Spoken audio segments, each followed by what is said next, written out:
Hey everybody, this is Mark Smith, and I'm here with David Conley. Welcome to 2021 Digital Roughnecks. Right. New year, new you, new us. That's right. You know what's amazing though about 2021? I think people are really hopeful, and projects that may have been on hold in 2020 are coming online. I know that for Clean Connect, we're getting more inbound requests for discovery sessions. So, kind of wanted to get a pulse out there to see, what's happening in the broader business world on AI. And we ran across this article that we really want to. It's called AI Adoption is Accelerating. Getting it right has never been more important. It's written on January 5th, 2021 by Chris Fitzgerald. In this article, it says four keys to move forward. So let's do these four. So, Sure. number one, start with the right goal. Think bigger than cutting a few heads. Make every investment in AI a stepping stone. It's interesting because all of our conversations, or at least most, start actually with compliance. Right. There's a regulatory compliance. And in our particular case, people are used to solving those with OGI cameras, right? So FLIR handheld, human being going through there. But when it's moving to continuous or some other thing, some other reason, that usually is how we start the conversation, compliance. I think that that's actually a pretty good point to think bigger than cutting a few heads. However, operations generally gets involved, and they're usually the economic decision maker or the CEO or whatever. And in their particular case, it is related to doing more with less. Sure. I mean, And a lot of them, and honestly, a lot of them they already have less. It's already right, happened. It's not about now they're with oil prices rising and demand rising. Now it's like, okay, how do I scale vertically opposed to linearly? I'm drilling new sites. I don't want to hire more people. So it's not necessarily cutting heads, it's just not hiring them back. but I What's think that? the goal of going autonomous compliance and autonomous operations seems to be the goal.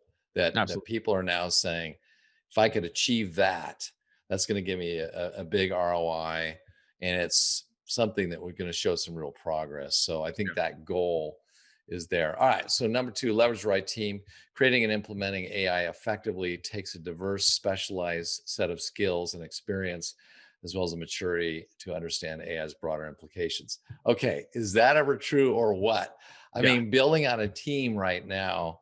I mean, like we started with Medi, who Yeah. is in the last two episodes, and if you haven't seen those, go watch those because Medi is this PhD in machine modeling and worked for, got helped get patents for Chevron and really understands this deal. But he's able to make it pretty simple. But he was like, well, I said in the last episode, like a gold-plated unicorn, really hard to find. Yeah. And then Yep. he brought in, Elena, who's another person, with a master's in machine modeling and understood that whole thing. And then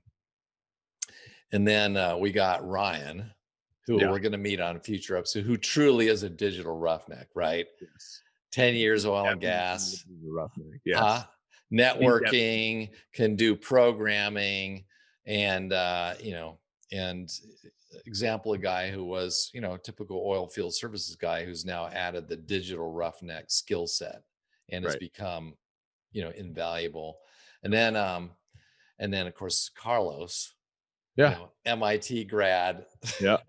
MIT grab end-to-end solutions architect. He can look at the big picture and say, this is what will work, this is what will not work. It is tough. And it's really the melding of what we talk about all the time is the OT and the IT. Yep. That is key to any industry, but especially in oil and gas, whenever we're talking about the existing way, the existing infrastructure, the way that things have been done, and then talking about how can we take work with what we have that we've already paid for, basically, and turn that into something smarter. That's really what AI and oil and gas is becoming, and that's how you can actually achieve autonomous operations without without having to redo everything, which nobody wants to do. So point number three here is acquire the right data, and I got and lots of it. Okay, this is this is a Important. huge, super important. I agree with this 100% because the amount of images to get a machine model to where it can predict, 90 plus accuracy could be upwards of 100,000 images, Yeah, frames. Yeah, frames. visually, yeah. Yeah. And and another part of that is it has to be good data, right? It can't be bad data because bad data is just going to teach AI bad habits, and it's going to make mistakes every time. That's an important one. Is the good data, and you have to understand the timeline of of getting your solution to scale. Is you have to train these things and train them and train them and retrain them, and you can get through proof of concept relatively quickly.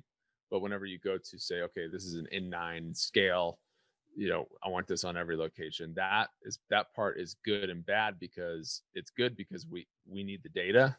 It's bad because we have to train it. So that's kind of the two-edged sword there. But that's And absolutely dealing with, all the edge cases too. It's like, oh You, yeah, you think about, we were talking about before with Medi that an autonomous car, right? It's driving yeah, down the road. It has to know, oh, okay, well, hey, am I coming to a stoplight? Is there a car in front of me? Is a person walking across? And all the millions of things that a human being has to take into yeah. consideration to drive from point A to point B. It's the same thing. It's like, Then it has to make the decisions too, yeah, right? Like you see an old lady crossing the road when she shouldn't be. Now the car has to decide, okay, who do I want to protect, my driver, or do I want to protect that old lady? You know what I mean? It's those type of scenarios where you're like, oh my gosh, that's actually, because something seemingly simple to a human being is is it's wiring. You're building a neural network to make decisions and to really autonomously operate. right. And we're facing that all the time, acquire the data and figuring out like, okay, hey, here's a car, here's a license plate, recognize that. Wait, is this on a white list, on a black list? Should we Yep. let them in or not? Yep. Okay, hey, we're finding a leak, Yeah. in this part. Is this okay? Is this not okay? Oh, is this steam? Is this Yeah. smoke? Is this Yep. fire? All the things that a human can maybe look at it and determine. The machine has to do it, and you have to give Yeah. it plenty of data. So the last one, it says do it the right way, commit to eliminate unethical biases from the equation, adopt a policy of transparency, let employees, customers, stakeholders know the full story. That's the thing. AI does some amazing things, but there Mhm. is a process, and you do have to Sure. let people know, hey, here's what you can expect in a 1 month, 3 months. Here's the process of doing it. Like, we don't say, hey, you're going to have a baby, Mhm. and I think they'll be walking in the first 3 months, and Yeah. they should be able to go to school in the fourth month. Like, no, Yeah. everybody knows that, like, that's not Yeah. going to happen, Yeah. right? Right. You're just going to be nothing. Reality. Right. So now you're taking this thing that doesn't know anything about your problem.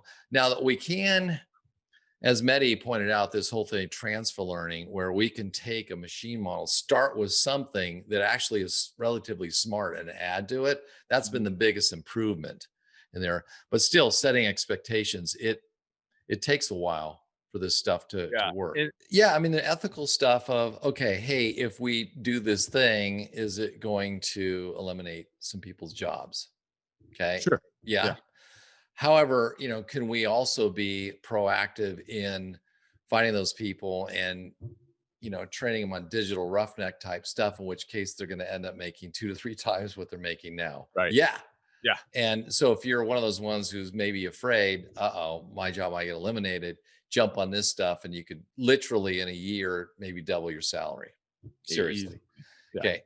Number two, I think just even the way we handle it, like we may be asked to, hey, look for leaks, let's say on a separator, but we find them coming out of a fire tube.